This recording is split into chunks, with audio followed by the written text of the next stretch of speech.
Nsima, how many steaks did you eat yesterday? 3. The bavettes seem like they've been bigger recently.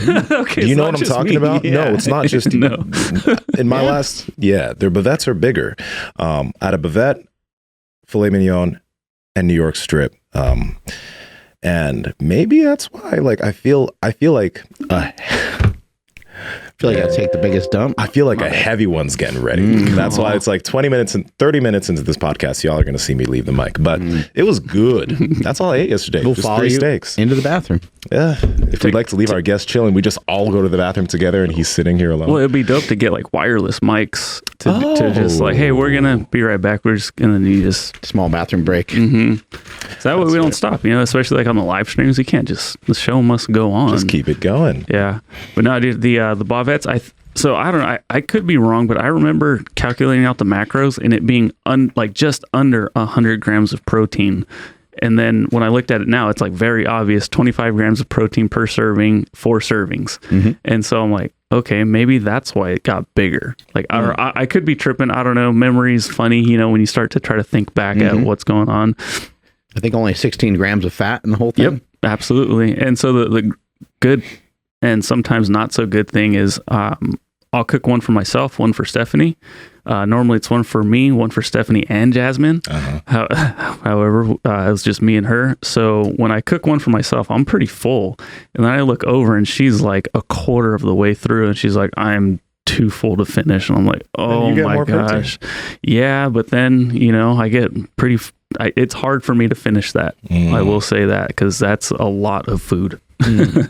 But it's fantastic. Of course, flat iron's still king. I'm back on the flat iron because you're too wishy-washy to even follow these days, bro. I know, but hey, flip-flopping. I think just what happens is like you have one, and then you're like, oh, that's it, that's the one, and then you have the. What have you done for me lately? And the flat iron. What have you done for me lately? Fantastic. Is that like Eddie Murphy? No, it's actually from a song. Dang it. Okay. Yeah, steaks are amazing, and every time you have a new one, you're like, this was my favorite one. Yeah. So if you guys want to check out some of our favorites, the Power Project Deluxe Bundle is a great place to start. That's over at Piedmontese. That has New York strips, it has ribeyes, it has a tomahawk, it has flat irons, it has the whole gamut of amazing steaks from Piedmontese. And you can do so by getting all of that for 25% off. You can head over to Piedmontese.com. That's PIEDMONTESE.com at checkout. Enter promo code Power Project. And if your order is Power Project for 25% off. And if your order is $99 or more, you get free 2-day shipping. The deluxe bundle, that's already discounted, so the code won't work on that one, but it'll work on everything else. I highly, highly recommend the flat iron steaks and the bavettes because holy moly. But yeah, I'm excited for today's show. Mike Matthews is technically should be like my hero, a hard gainer and messes with supplements. 2 of my things I've consumed in my life, being a hard gainer and wanting to find supplements to help get me there a little bit bigger. Mike's natty. Yeah, well, we all can't be perfect.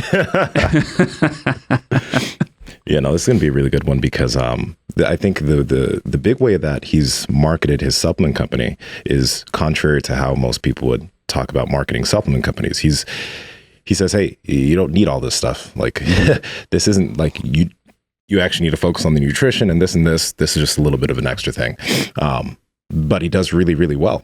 Right. So it's going to be sick to talk about that. But also, I was looking at some of his podcast titles because he has this podcast, Muscle for Life, and he talks about some interesting things. I think one of his episodes was something and getting laid and something else.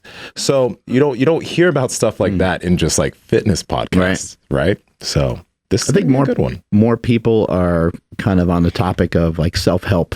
There's a lot of if I'm going to teach you about fat loss, I may as well teach you about, some other things too, like what losing body fat can do for you, because then maybe it's more motivating. Maybe you didn't know that if you are 300 pounds and you went to 250, that you'll smile a lot more. You'll be a lot happier with yourself. You'll be more proud of yourself. When you go to put clothes on at a department store or something, you put stuff on and things actually fit and you feel good and you're like, this is great. And then maybe that helps you attract whoever you're trying to attract. Maybe it builds your confidence. Maybe it does. Maybe it helps you with your job. Unfortunately, we are judged a lot by the way that we look. The book, you are, people do judge the book by its cover, and the first thing they see is your outward appearance, and that's all they have to reference in the beginning. And if you look, if you look like maybe you have never addressed your health or nutrition before, people have certain preconceived notions about you that may or may not be true. They could be totally false, but we make assumptions about people that are fat, right? And we say they're fat and lazy. And those are stigmas that you don't have to be attached to, because you could simply lose weight, or you can just ignore those people. But that's a hard thing to do. That's a very difficult thing to do, to ignore what other people say about you, because it kind of hurts your feelings, can stick with you, and so on. So I think a lot of people are doing what you're talking about, where they are helping with a little bit of self-help. Even the clip I sent you today, more plates, more dates guy, like he's like that. He's we're seeing a lot of that, and then we're seeing a lot of that in, I think, both men and women's spaces, but we're seeing it more so in men's spaces than I've ever seen before. Yeah. It's interesting how, I think in the past when I was reading self-help stuff in my early 20s, those books didn't really the health and stuff was mentioned, but I feel like, and no, it's kind of obvious that the whole concept of growing and personal development, etc., it has to be intertwined with health. We've had a lot of people on the podcast that have come on, like Anthony Lawley is one, Bedros Keuilian, I think I can remember, he's another one, who have talked about in their past, when they were pursuing things as far as business and stuff is concerned, and they weren't healthy, that was their biggest thing. That, I think Bedros mentioned, that was a massive insecurity for him at the time, because he wasn't healthy, right? But he fixed that, and that became that was integral to his continued success, being healthy. So I like how within the fitness form now, there are a lot of individuals that are going on about being in better shape, etc., but they're putting a lot of that mental side into it, a lot of that personal development stuff, because they work together. Yeah, and I wonder what things that people might be self-conscious about that they could possibly work on.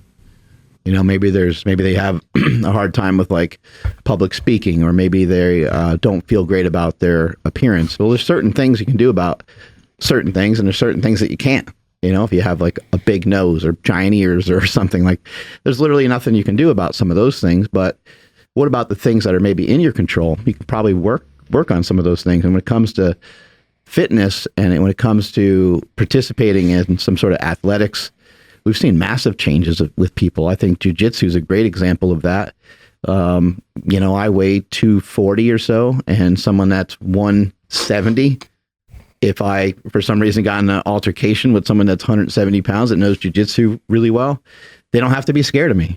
They can just be well, the guy's got some muscle, but he doesn't know what I know. And you can be, not that you're looking for any of that, but if something does happen, I would imagine you just probably walk around more confidently. I mean, I know from powerlifting, it's a great feeling just kind of looking around the room and saying, I'm even amongst the strong, I'm the strongest one in the room. Feels pretty good.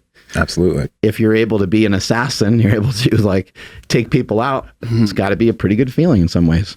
Josh Sutherland, man, that boy will kill a motherfucker. Real talk. Don't be sleeping on him. Do not be sleeping on him. This man's 175 or whatever, and he's just chilling here. But that man, if you I try to be nice to him, but I think he still wants to kill me. Yeah, and I don't think we've even congratulated him. He got married. Yeah, no way. I know, right? He's about to be back from his honeymoon, right? Yep. Oh, is he already back? No, well, he's back, but he's just still hanging out. He probably was here at 4:00. Yeah, he's been here. So I've strolled in early. Yeah. Maniac. Yeah. I've strolled in early, and then it's oh, hey, Settlegate's here. Yeah. What the hell? And of course, he's already done with his workout, just soaking all right. sweat. Ka-bing. Salud. And Mind Bullet shot down the hatch. I'm going to save the other half for jiu-jitsu. Nice. Whoops. That's great. The good stuff. Yeah, I'm excited about today's guest too, because he simplifies a lot of stuff. He talks about stubborn body fat, and you watch a video like that, you're like, oh, great. Here's someone again going to be spitting out some stupid stuff about what you can do about stubborn body fat. And then you watch the video and you're like, oh, he actually said a lot of great things. He said, one thing you can do about stubborn body fat is have a better body fat percentage. And then he explained how you can go about doing that. But he's like, if you are just a lower percentage of body fat, you will start to get rid of some of that stubborn fat. It might be the last to go. So he explains it because I think that maybe people don't understand what that means. They see the commercials about cortisol and they're like, oh man, they reach down, they kind of look at their belly or grab their belly and they're like, they're talking about me. I'm like that. I have a lot of stress in my life. I must have high cortisol. But stress doesn't necessarily automatically lead to more fat gain. There are things like throwing off your sleep and stuff that can potentially make it a lot harder to keep your body weight reasonable. But usually, like the sleep usually messes up your decision-making skills, which can lead to overeating. And ultimately, when you're talking about like stubborn body fat or any sort of body fat, we're talking about how do we find ways to cut back on overeating? Where can we, do you really enjoy overeating? Do you like feeling really full? Because if you do, there's options. You can go from eating 5 times a day to eating 2 or 3.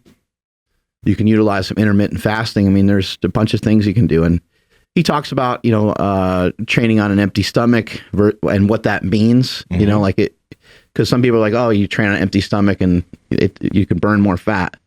But he kind of backs it up a little bit more and says, it's actually if you're like fasted, which is different than just an empty stomach. Empty stomach would be, that you ate 2 hours ago or 3 hours ago. That would kind of feel like an empty stomach. But fasting is quite different. And I just like when people, they pick a lane, but he's also not like super dogmatic. So he will say, hey, I believe that this helps more. This has helped me. This has helped a lot of other people. And by taking some of these supplements, you can kind of speed that process up. But in the information I saw that he was spitting out, it was nothing crazy. But there's a couple stats in there that I hope he shares with us today that were worth it. He said something about being able to lose about 25% more body fat per week with the introduction of some supplements if you have never used them before. Shit. And so that's really interesting. Because that would mean, I think the way he worded it, he said you can lose about 1 pound of body fat a week, which sounds very reasonable. If you're heavier, obviously you might be able to lose a little bit more, but just in general, you can lose about 1 pound of body fat a week. This is, and keep in mind, I'm talking about losing 1 pound of body fat a week and being able to keep it off and have something sustainable. So yes, you could lose more than 1 pound in a week, but typically that's what you'll see from a lot of people is about 1 pound a week is very manageable because you lowered the amount of overall energy that you're consuming probably by just a smidge rather than doing it too much. If you did it too much, then you're going to start to be hungry in the latter weeks. But by what he was saying, you can go from 1 pound to 1.2 or 1.4 pounds every week. Or in some cases, maybe even he's even seen some people when they start lose almost 2 pounds per week. That's a huge, those are massive differences. If you can get a 0.2 or 0.4 out of some supplements, it's like, well, why wouldn't you consider them? Yeah. And that's the thing, like the way that you look at supplements is like the way that both of you guys look at supplements is very similar. Like I've never heard you talk about supplements in the BS way I've heard people talk about supplements like, oh, this will do this and this. Like it's not like that. It's very like, okay, this is actually proven to do this, so let's check it out. One thing that I hope we get to at some point, and it's something that I've been noticing a lot more people kind of talk about. Jeff Nippard also has been he's been making some new gains because he's been really focusing on high volume strength training, which apparently he didn't really do in the past, right? And he's pretty advanced lift. He's been lifting for a minute, but now he's like gaining new muscle. One thing I noticed when I started really focusing on like heavy strength training, like I put on a lot of muscle within that year that I started like focusing on deadlifting and squatting and the big compound movements. Like I put on more muscle than I have like before in the years I was lifting before when I was focusing on bodybuilding stuff. And that same thing happened to Mike. He's like, yeah, when I introduced deadlifting, it's like there's something happened there. And I've mentioned this to people before, but there's never been really anything that's proven it, right? But a lot of people notice it, like especially natty lifters, when they start like doing that, they put on like a lot of new strength and muscle. And it's just, I feel like that's something that until somebody experiences it, then it's just like, what? You don't need to do all that. Right. Where it has been shown to be really effective is in older folks. And you can cheat the system on stuff like this because you really just are talking about kind of overloading the spine and the central nervous system in a way. And you can do a regular deadlift from the floor, but you could also do like rack deadlifts. I mean, let's say someone is, for example, my aunt, she's in her 70s, and I sent over some blood work to Stan Efforting, and he listed out a bunch of stuff that she could do. It was like vitamin A and vitamin D and vitamin K and so forth. But he's like, in order for these vitamins to have a place to go, she should do some heavy lifting, because the heavy lifting is going to produce this, and it's going to make more of a need and demand for these vitamins and minerals, and she'll absorb it better. And for women, they have a hard time with calcium. Sometimes they end up with osteoporosis and some other things. But he was just like, have her do rack deadlifts, you know? So I just gave her the information. It's like, I don't even know what a rack deadlift is. And we're not talking about, you know, we're not talking about someone going to the gym and trying 3 plates out of nowhere. We're talking about a very safe weight that you can do for a set of 5 or 6 reps. If you're going from doing no weight to now you got 65 pounds in your hands, that's a victory. Like that's better than what you were doing previously. So you can start out slow with it. And if you're somebody that's been lifting for many, many years, like myself, yeah, I can invest some time in deadlifting from the floor. But I also am trying to I'm working on wanting to feel better and move better. And so when I think about like the demand of deadlifting from the floor, I would probably prefer to deadlift off the floor lighter. Whereas in something like a rack pull, I would want to handle it a little bit heavier, because I still want to keep a lot of the strength that I had before. I still want to keep the bone density that I had. I still want to, get thicker and hold more muscle mass. You know, why not want to continue to strive for that? You know, though, like I feel let's be real here. I think that when you get in the gym, you start lifting heavy, you want to lift heavy. But to do all the things that you were talking about, let's say to maintain the bone density, to even potentially gain a little bit of new muscle, and to get bigger, do you have to overload? Like, do you have to put 600 pounds on the bar? Do you have to put 500? Like, I reckon to say you probably, you could get away with 3 something. You really could. And that's the thing. It doesn't, compared to what you've done in the past, right. It's like, shit. But it's still going to have that beneficial effect. I was squatting on a slant board the other day, and I was like, in my head, I was like, I think I'm only going to go up to 95 pounds because, you know, my knees are way over my toes at the bottom of that exercise. And, you know, I haven't squatted that low in a while. So I was like, I'm just going to go up to 95 pounds and do like 3 sets of 10. I actually was wrong. I had like 2 10s or I had just a 10 on each side. And I had a little bit heavier of like a barbell or whatever. But so it was like, I don't know, it's like 75 or 85 pounds. And I just did 3 sets of 10 like that. But I went all the way down. I held it at the bottom. I came back up. And you're right. Like I got kind of sore from that workout. I felt it in some muscles that I've never even felt before. So there's plenty of ways to challenge the muscle. What about like someone that's never really done lunges where they've had the weight either on their back or overhead lunges or a front rack lunge? Front rack lunge, yeah. Woo! Like, you know, we're trying to challenge the muscle, so challenge it. But it doesn't have to always look like being tons of weight. I think if it's always tons of weight, not everyone can always tolerate that really well. There are people that build themselves up and they can tolerate it just fine, and they sleep fine, and everything else works out for them. But there's a lot of other people that, if they're trying just to squat, bench, deadlift as heavy as possible, they're handling 300-400 pounds every week, they're going to walk around real slow. Their back's going to start to kind of feel fatigued. Their hips are going to get tight. And their body over a period of time is just going to be less efficient at the movements, unless they're really diligently practicing stretching and doing other things in conjunction with that, which most people don't. Yeah. You mentioned it before I was able to talk to you about it. That slant board squat, I did that the other day with I think it was like a 70-pound dumbbell. And I was like, God, my freaking VMOs are that teardrop muscle peeps, but my VMOs are on fire after that. And like when I was like the next day, I was like, ooh, I have not felt this in a minute. And I do leg work. Like I still do squatting, I still do leg pressing, but I haven't felt that in a while. That slant board's on a pretty steep angle. Yeah. Yeah. You guys, you should purchase it. It's pretty inexpensive, but that's a great piece of home gym equipment. What's the name of that website? Is it just a slant board guy or something? No. Knees over toes guy promotes it. He's in my DMs. It says something slant board though, right? It was something real basic. I can't remember. Michael Sears. Okay, so Michael Sears is his name. He's the home gym guys. So he's the guy who sells the slant board. He's the guy who sells the tibialis curl thing. Like, you guys should check out his equipment. I got to bring the tibialis thing to the gym. They sent me one. I was like, he told me. He's like, I sent one to you guys. I'm like, where is it? I'm gonna bring it in. The he left that like other thing that boot that you can hook to your foot. Yeah. He left that here. Hip flexor. The hip flexor. Yeah. I saw in an old book. I think it's The Science and Practice of Strength Training, which is one of the most famous books ever written on strength training. A Russian lifter with a kettlebell, he stuck his toes through a kettlebell and he was lifting the kettlebell up with his foot, just the way that this boot thing kind of works for your hip flexors. But interesting. Yeah.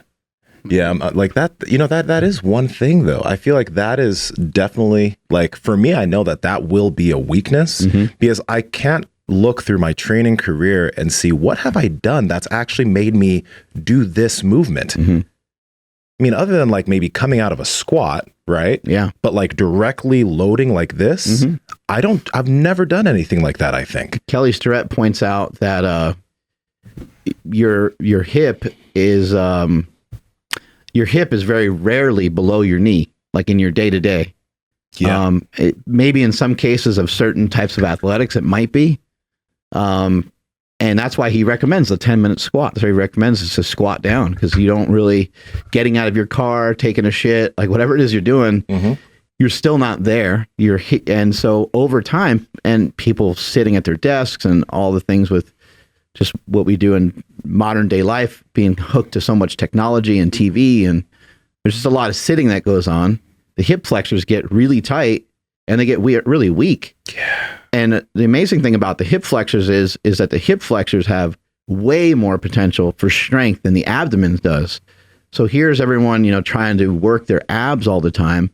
But a lot of times what kind of goes on fire is the hip flexors. And if you ever tried a Pavel testosterone sit-up where somebody holds your hamstrings and you do like almost a leg curl towards someone's hands. Oh, shit. You cannot do even one fucking sit-up when your hip flexors aren't really involved. So the hip flexors are huge. They're massively important. And hip flexors do get worked. You were just saying you haven't really practiced that much, but just doing a deep squat works the shit out of your hip flexors. It works it quite a bit. But I understand what you're saying. You haven't worked. Like, directly loaded like this, And that's where, like, in football practice and wrestling practices and stuff where you do drills, and it's like week one of like doing some of these drills, practice just starts up, everything's on fire. You're like, what the fuck's going on? Like, we just, like, this is day one of practice and we got, 6 weeks of this or whatever, like I'm going to die. And a lot of it's just because we're not used to firing those muscles. And if you look at someone like Sully, who's like kind of just doing a great job of practicing all the things he needs to practice, and the coaching of someone like a Josh Bryant, and my buddy James Smith, I mean, they treat everyone the same, those walking toe touches that you might see, the 49ers do before a football game. Lifters all over the world are doing that as well. Like not everyone knows to do that, but why not? Even just if you're just someone that's just trying to get in better shape, why not practice some of these things? They can be things that can be really helpful. I'm not saying you need to throw it all at yourself, because then you have way too much on your plate. But maybe adapt to a couple things that you feel would be useful for you. I was really shocked at what I was able to do the other day with the knees over toes stuff. Just having done it for such a short period of time and implementing some smooth pantherness. I still have some areas that are just so tight that it's just that part's going to take a while. But the thing that you did to your knees where you went back, what is that called? He calls it a human leg extension. So in the human leg extension position, I was able to get down to probably a pad that was about 4 inches off the ground, so I could squat onto it and squat back up. I have to use my arms a little bit, not my hands on the ground. Are you talking about your legs behind you or the one where your knees are going in front of you? Just whether my knees are going forward. Oh, that's just like a sissy squat thing. So I did the sissy squat thing, right? So I did the sissy squat down. And then in order to lay back, I can't get my shoulders all the way to the ground. And who knows, maybe I never will. I'm not sure. But as I was doing the exercise, I hooked a band to the leg curl machine and I put it around my upper body. And I'm facing the leg curl machine handles, the single leg curl machine that we have, the Atlantis one. Yeah. And I had the band wrapped around my sternum, an orange band, and I leaned back. Yeah. And I was able to lean back pretty far, nothing really hurt. I just kind of knew hey, this is all really new. So I didn't go any further than what I thought I could handle. But I was sitting on my knees pretty good. I was like, damn, this is huge improvement. Even with my hips being kind of locked and my butt being flexed, I was able to get back pretty good. I don't know how far I'll ever be able to take that. I don't have a good understanding of what my body will be able to do, but it felt awesome. And my hip flexors and my psoas will probably be like the limiting factor. So I'll have to continue to work on those and get that stuff to open up. But I'm having a lot of fun with it. And I actually think that it could be something that can help even with I'm in the same exact spot that you're in, I think. Oh, you're on the other side of the gym though. Yeah. Yeah. But all of it felt really good. But that's the thing, man. That's the thing that's like kind of so exciting. It's like you're unlocking your body because like think about the type of progress that you've been able to make in this short amount of time and the way your knees feel and and even in that movement, right? It's only been what, 2 weeks, man? Yeah. Yeah, right. So like that's why I'm just like, okay, let's think about a year or 2 years because you're like, you don't know if you're ever going to be able to do that. You'll probably be able to do it. Like you probably will be able to do it if you really like focused on it. But you're gonna like next year, you're going to be doing some weird shit that like, right? It's pretty crazy. I'm preparing to take over the world is what I'm doing. Yeah, that's pretty much how it's going. But yeah, like again, like adding. I like that you showed all this. So you're showing some scaled versions on your IG. Is that what you're doing? Yeah, I mean, I looked at the scaled stuff that he was doing because I started initially from like a higher position because of my right knee. It used to hurt, but now like now I can actually do it to the ground. That was a few weeks ago. What you're doing with that form is really tough. It's almost like you're trying to push your shoulders back to where your heels are, and you're trying to keep your, I guess, hips like rigid or stiff and not bend forward at all. Exactly. Difficult as hell. Exactly. Like you're trying to keep your glutes flexed and keep your knees coming forward. And you'll see it'll probably be there. But it's almost like watch my ankles too. I think that's a big thing that like the ankles and toes need to be fairly flexible to be able to handle that load as your knees are coming forward. So that's why like ankle flexibility or ankle mobility is also super important because if your ankles are stiff, then you won't be able to get into that position. Yeah, people should be able to. That's awesome. Yeah, the way you're doing it's awesome. People should be able to push their knees at least a little bit forward of their toes without their heel coming up. For me, it happens really early. And just all these things, they'll lead to like crazy tightness in other spots over a period of time. Like if you walk every day or if you run every day or if you then you end up over a period of time, you end up super screwed up because you've been doing this forever. And it doesn't mean that it's really wrong. It just means that what would happen if you could switch over to something that's just a little bit more optimal. Yeah. And I'm excited to talk to our guest today too, because just like the knees over toes guy, he came in and really simplified stuff. He did hit us with a small amount of science. He was like, hey, there's this study, that study, Harvard University showed this or that. He gave us a little bit of that, but he was really like, fuck studies, man. Like, this is what I'm doing. This is how I'm doing it. And it's working great for me. It's working great for other people. I like the science of it because it could sort of back something up. But we've seen the science do the exact opposite sometimes. There's a lot of research that, vitamin D can be great. There's a lot of new research saying like they don't know if it does much. And there's some information now saying it could be potentially dangerous. But there's a lot of people that utilize vitamin D quite a bit. And I'm one of them. I've been using it for years. And I believe that it has something to do with my immune system being stronger. And I haven't been sick in like a year and a half or maybe even longer. And even before that, I wasn't sick for about 2 years.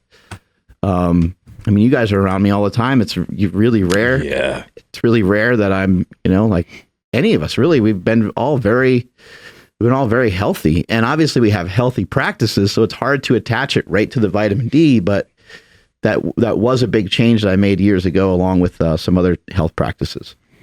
Yeah, that's something. I haven't been sick in a really long time either, unless I just ate some like rough stuff. You guys have gotten a text from me in the morning where I'm like, guys, I'm not feeling so good. It's because I ate something, because I do shit like that. Dude, we're gonna have Kevin Bass on the show.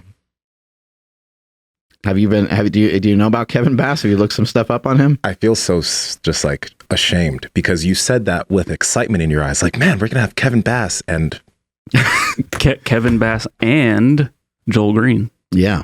Yeah. He's putting out some crazy Oh yeah. stuff. The guy you talked about, Kevin Bass. Yeah. Ooh.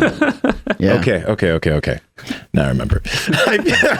I'm on one of his hit lists. He has like a hit list of like quacks and people that he feels give out like bad information. Oh, you're on his hit list? Yeah. So shit. We need to discuss that. But I just think it's great that somebody's out there just, poking holes in a lot of these ideas and concepts, and it's hard to know what's true. It's hard to know, Lane Norton, we know, is like he's very much on the science side of things, but he's also very volatile, and he gets his emotions.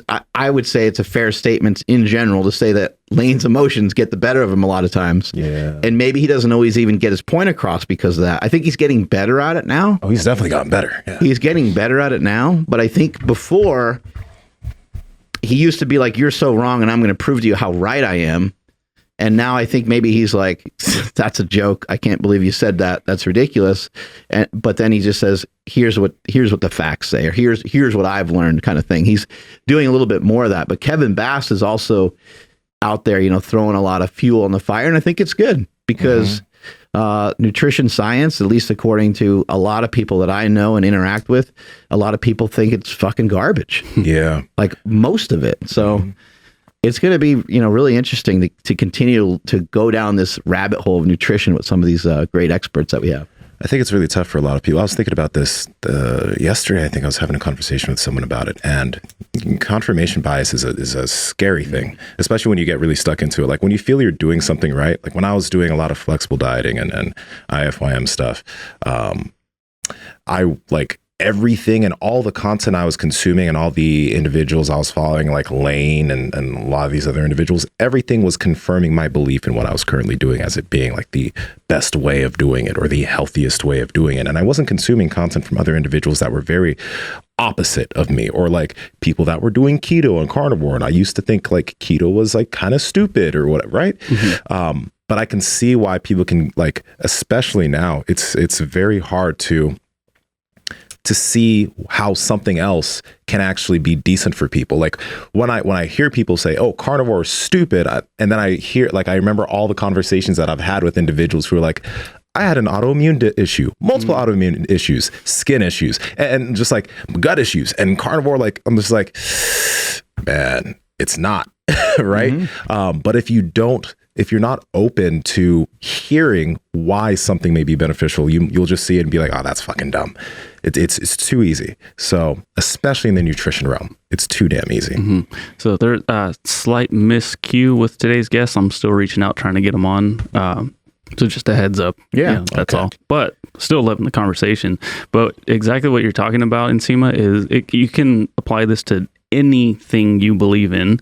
But yeah, no, like I found myself in an echo chamber following a bunch of, if it fits your macros people, macro counters and stuff. Mm-hmm. But I think I feel my absolute best now that I incorporate a lot of Piedmontese steaks. I still am hanging out on the lower end of the fat side, mm-hmm. But it's my diet, my body, not so much. I'm working on that part. But no, you ain't got a lot of body fat, bro. You really don't. I'm working on it. All right. But thank you guys. I appreciate it. I feel, I want to say I feel more powerful this way.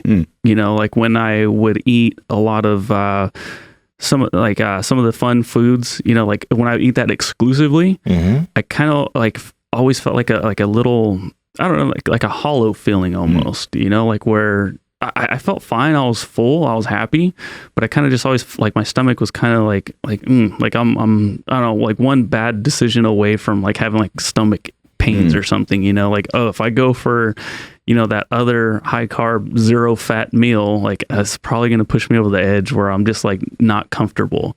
And then now I throw in like a steak or even just a, you know, a chicken breast or whatever. I know that sounds crazy, right? Chicken breast, but like I feel a lot better. So what I'm doing now is I'm just incorporating a lot of the things I'm learning through this podcast. I eat probably more vegetables now than I like ever have, which is not a lot. Okay, it's still like I'll have like a big ass salad with dinner. Okay? You trying to guard yourself from the audience, like he eats vegetables. Yeah. Like you traitor. No, like now I really like I'll look forward to having like a big old salad because now I'm not like, oh, okay, I need, you know, way more potatoes with my steak as opposed to like a good amount with a big old salad, and then I'm feeling full. But yeah, getting caught in that echo chamber can be dangerous. I think something like a salad is great. You know, Mark Sisson's a big promoter of salads, and he has a new book out. We're going to have him on the show coming up, and he talks about 2 meals a day. Just that's something I've landed on before, and I really enjoy it. It works well for me as well. It's really difficult to mess it up, especially when you get into a good routine and a good rhythm of eating healthy foods. You have decent health food choices or decent food choices rather, and you only eat twice a day. Yeah, you're probably going to be pretty good. When we know, in talking with Andrew and in talking to a lot of people that I know that don't really prefer to eat large amounts of fat, or go out of their way to eat large amounts of fat. Like their idea of a good time isn't like a big old omelet with, you know, a meat lover's omelet or something like that. It's got like 60 grams of fat. A lot of people just can't really afford to eat that way, you know, from a nutritional standpoint. It just doesn't feel good to them. It sits in their stomach for a long time. And they don't really enjoy it. It's like makes them too like sluggish or feel sludgy or slow and so if there is somebody like that, then a full-on regular ketogenic diet doesn't really make any sense. But now we need like an energy source. So now it makes sense to split the carbs and the fat up a little bit and say, maybe I'll have 100 grams of fat every day, maybe 100 to 200 grams of carbs every day, and I'll do 1 gram per pound of body weight with protein. Like I can't even think of anyone in the entire fucking world that prescription right there wouldn't work really well for. Obviously, you might have to make some changes because somebody might be 5'2" and 95 pounds or something like, and not everyone's goal is necessarily to lose weight as well. So you might have to tweak stuff a little bit, but in accordance to all the stuff that we talk about on this show, we know that you can take your fat down and you can have some great results, but you want to be careful. You don't take it down too far. I think that most people should have, on the lowish side, probably nothing for a lot of men, probably nothing less than about 80 grams per day. Maybe 60 would be on the low end if you're trying to like a cut. And then carbohydrates, you don't actually really need carbohydrates necessarily. But if you're gonna not consume that much fat, then you're not gonna have that much overall energy to have in your body every single day. It's probably not gonna feel great. Yeah. So it would be smart, it would be wise to have some carbohydrates just so that you're not really lagging and sludging around and things like that. And I think the whole calorie equation is fine and people can track and they can pay attention to those things. And ultimately, if we're talking about macros, we're also talking about calories in the grand scheme of things. But the point is you don't need nearly as much energy as you might think. And when you're eating for the day, if you're protein minded and maybe even fiber minded, you can make an argument for, you're going to be filling up on stuff that is not really a net negative in terms of your overall calorie intake, as long as the protein that you're consuming isn't accompanying large amounts of fat, because that would be more energy calories. And as long as the vegetables that you're consuming aren't also like bathed in tons of oils or fats, even if they're quote unquote healthy fats. So I think so much of this can just be, it can be made a lot simpler, and for some reason, we continue to confuse matters by talking about carnivore, by talking about vegan, and this is destroying the planet and you shouldn't eat that way. I can't believe, you're for killing and mistreating animals. And it gets to be very, the situation gets to be complicated. This guy doesn't respond well to carbs, and this person, it all gets to be very, very confusing on what could work for somebody and what doesn't work for somebody. But for the most part, what we see time and time and time again is that if it works pretty well for somebody's mindset for things that they believe in, then it should work out really well because they should be able to follow it. Again, if it's somebody trying a keto diet, trying to force this low carb thing because they think they're going to have extra benefit from not eating any carbohydrates and they're going to lose a ton of fat from that, it doesn't work that way. I did the carnivore diet for 100 days and it didn't necessarily, quote unquote, make me leaner than I have been before. It could have. I could have chose a route with it where I could have gotten super lean from it. I have gained weight on the carnivore diet as well. There are things I could have manipulated, but that's kind of like, to me, that would be some real misery because now I cut out a bunch of other, I cut out carbohydrates completely. I don't have any vegetables. I don't have anything different other than just meat. And I'm going to reduce my calories. Like, fuck that. Like that's, and I've done that before. And I'll tell you what, it actually can cause a little bit of depression because you're like, this is kind of sad, man. Like I can't have a fucking glass of wine. I can't do this. These are all choices I made. So it wasn't the end of the world, but you have to do something that's going to match up with your personality as well.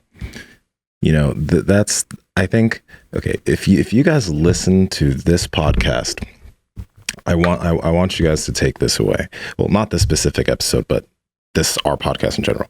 I was having a conversation with someone the other day. I don't know if we had this conversation. We may have, and I may be totally forgetting, but I find it interesting how when diet culture is concerned, when somebody starts a diet, they start to identify with that diet. Like they become the diet, like that's who they are, right? So I'm a flexible dieter. I do IFY. I do keto lifestyle. That keto this, keto that. Oh, I'm a carnivore. I eat meat. That's all. I'm a carnivore, right? And when you start to identify with it, you pigeonhole yourself into not being able to do anything else, right? So a vegan. Yeah. You see, I think this is why you start seeing a lot of people that are vegan. They start to have all this inner turmoil because they identify as a vegan. And now they just want to have just one burger, like just one burger. But if they have that one burger, they're no longer vegan. They've committed a sin, right? Or if they want to have some eggs, they're like, they feel all of this because they can't have some damn eggs, right? They can't even try a steak shake. They can't even try the steak shake, right? So that's why I think like when people ask me like, what's your diet like? I'm like, I eat everything. I'm really flexible. But when I say flexible, I don't mean like the typical flexible dieting thing. I mean, some days I won't eat any carbs because I don't feel like it. So that day I was a carnivore. Some days I'll eat a lot of fat. And like, that's the thing. I eat. I eat. How dare you? Right? I don't identify with a certain diet, but I implement everything I've learned from all these different diets. And that's like, for the people that listen to this podcast, if you're doing carnivore right now, cool. But if you want to add some veggies in, like it doesn't, like you don't have to identify as a carnivore. You can you eat a lot of meat. You're meat based or whatever. You know what I mean? So I think that identifying with a diet kind of sticks.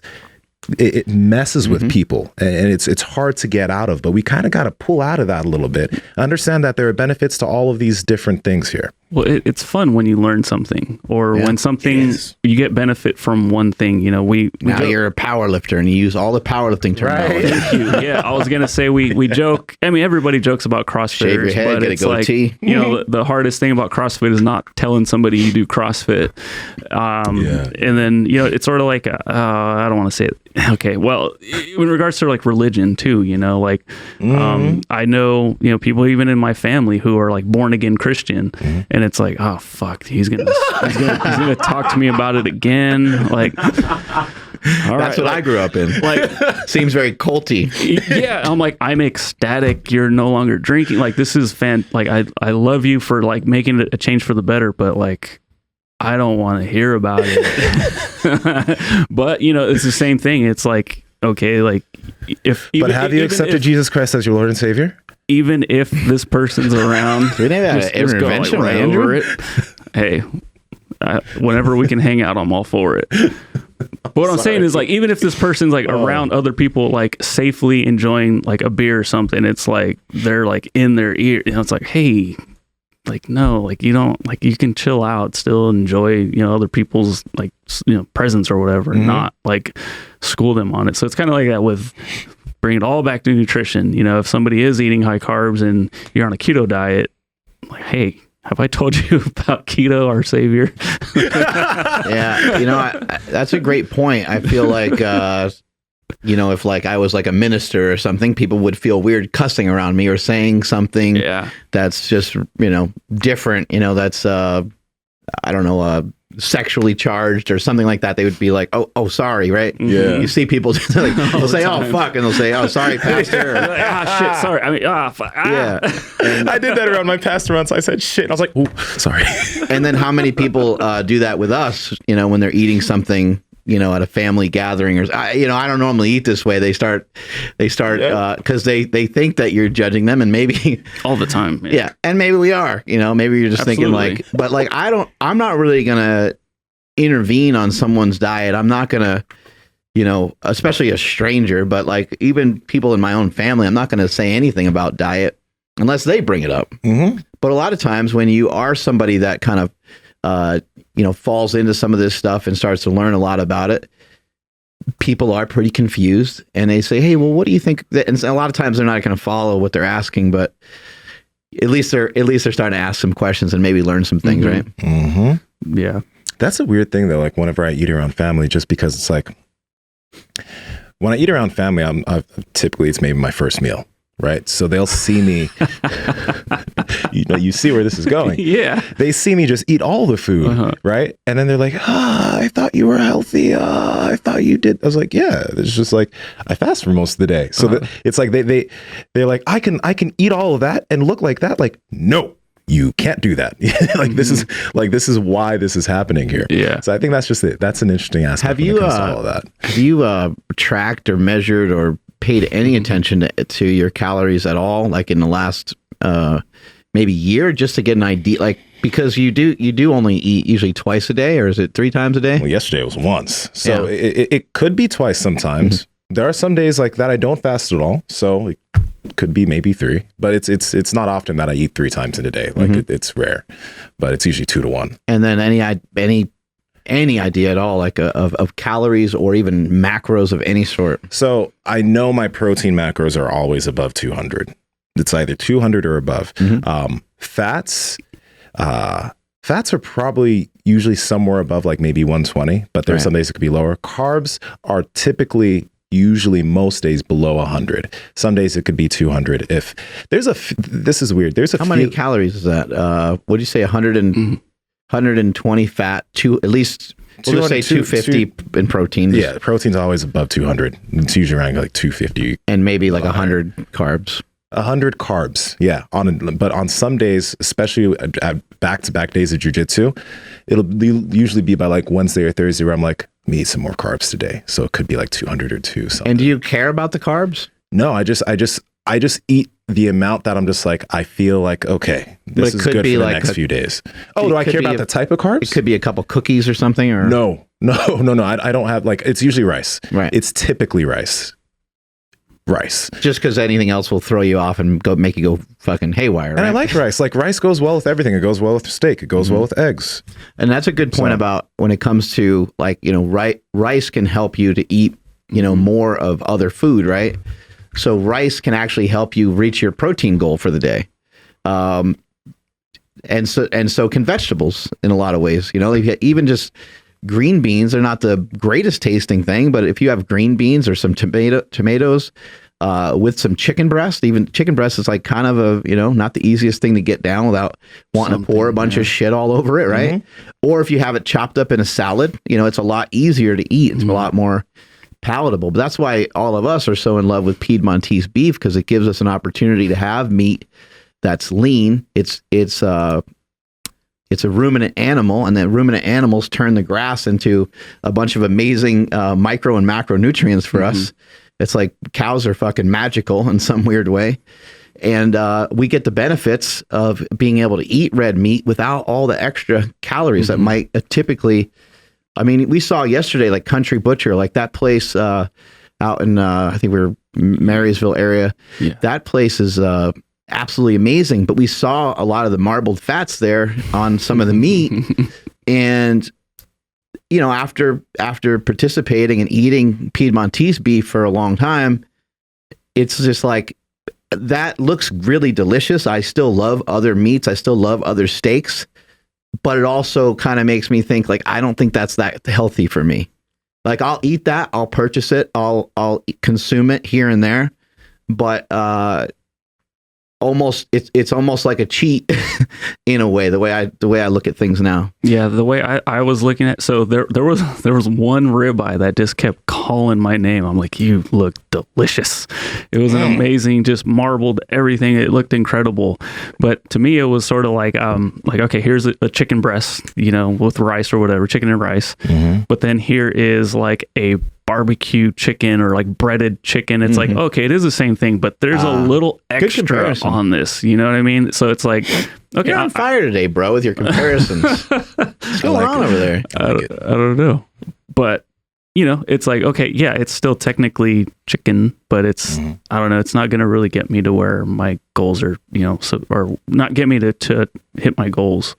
But man, it looked great. How many calories from Nsima? Did we add it up? No, I can add it up, but I'm just guessing, just right off the top of my head, at least 3,500. That's on high days. Yeah. So like for days that that'll maybe be like 2 days out of the week, maybe 3, depending on the workload.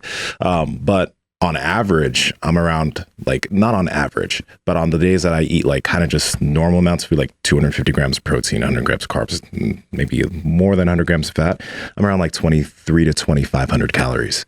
So it's that's the range for me. Yeah. And it seems to be like, the reason why I'm bringing it up is, like, I think you do a great job of, you have like intuitive eating going on, but it's within a principle that really just it won't really allow you to mess up. Like, no. It's kind of idiot proofed in a way. It's like, okay, I'm going to eat once, maybe twice a day, maybe have 2 protein shakes a day or 1 protein shake a day, something like that. It's usually 1 to 2, 1 to 2. And it's like, how, like, if you're hitting your protein marker, it's like, how could you really mess that up? Like, it's almost impossible to mess up, because you got to get that protein requirement. So you're going to have to eat some type of meat. And then even if you got through that, and even if you were just to have a day where you were like, screw it, I'm going to have some Ben and Jerry's, that wouldn't really throw you off either, because when you look at the whole month, there's so much consistency piled up that it's a drop in the bucket. And like, we talk about protein all the time, and I think it was interesting what you were talking about before, but protein for me personally is the most important thing, because like my main thing is I don't want to lose the amount of muscle I have. I'm cool gaining some muscle I'm cool with long-term muscle gain, but I don't want to lose lose anything, right? So I make sure that my protein goals are always hit, because if I know like that's hit at a minimum, I'm Gucci. I'm good. Like, there's no problems there.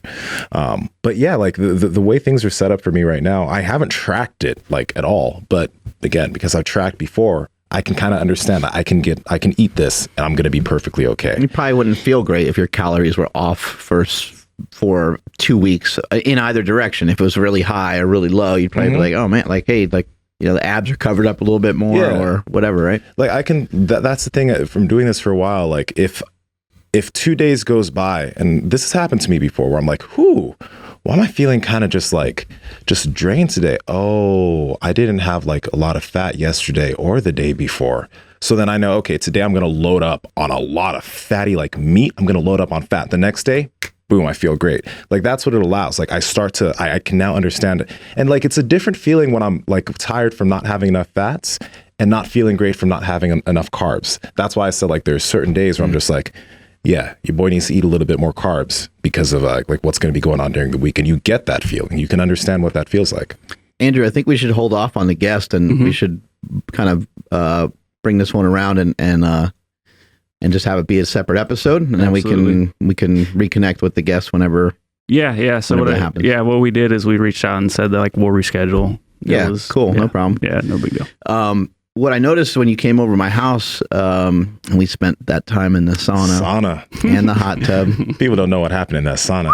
There's a lot of sweat. It's in my bedroom. That's a nice bedroom. That's awesome. It's a big bedroom. It was warm in there. And Nsima got hands-on with my tushy yesterday, and I think he was pleasantly surprised. It was very, very firm.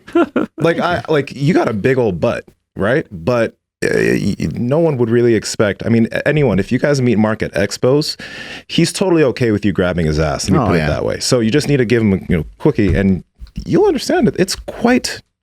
It's rocky. The kind of butt that you throw a quarter back and you get 25 pennies shot back your way. That's great. It's that kind of butt. When you came over to my house the other day, though, we had a bunch of burgers and we had those Piedmontese, the 75, whatever, those super fatty ones. Those were freaking patties. Yeah. Damn, those were good. Really good. We just ate like a ton of meat, but with your style of eating, you had like one bun, and it's just like, I think that was pretty much, I think you mentioned before you came over, you ate some eggs and you had some strategy about that. So I'd like you to talk about that. But why the one bun? I think somebody would be like, why not just, you already opened up the, having a bun, might as well just have both. Like, it doesn't seem like it's that big of a deal. Did I really do just one bun? Yeah, you ate like 3 burgers or something. You ate a couple of, we had other food there. I can't remember all of what we had, but you ate like some steak and some other things, but I didn't really see you like, eating a lot of carbs or doing anything, So anyway, you ate before you came over, and then also, why the one bun? Yeah. Okay. So when you say one bun, you mean like I had a bunch of other patties, but like the burger I had bun, like one top and bottom. Okay, top and bottom. I was like, did I choose just one? Like just the top? No, I didn't. Okay. Yeah, just because like it's not that appetizing. Like just being perfectly honest, like I don't, especially when eating like a lot of burgers too. I feel like burger's better with the bun. Tastes better. That one, yes, that burger was better with the bun, but at the same time, it's just like I don't need all of my burgers to have buns, right? I can experience that tastes great, but I really like the meat. So I didn't think it would be necessary to have all of those buns with all of my burgers. Right. So that's all there is to it. That's how I typically eat too. Like I don't need, especially that day, I didn't feel like I needed to eat a lot of carbs. I just wanted to take advantage of all the meat and all the fat that was there. You just ate reasonably. Yeah. And that's my point is that you can still do other stuff.